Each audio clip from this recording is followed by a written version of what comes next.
Well, I'm very happy to see that my kids aren't alone, that there are passels of young adults, some who are having kids and bringing their kids up in Yiddish, that there is a future. Yiddish lebt, Yiddish lives, that a lot of people say Yiddish is dead or Yiddish is dying, and certainly the total numbers of Yiddish speakers overall are going down. Yiddish is increasing in the Hasidic community because they're having lots of babies who speak Yiddish.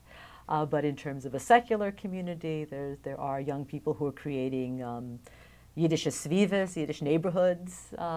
Some people are trying to start a Yiddish organic farm. There's Yiddish Break, which is college students getting together for a weekend on various college campuses to celebrate Yiddish. At Yiddish Vach, you continually see young children.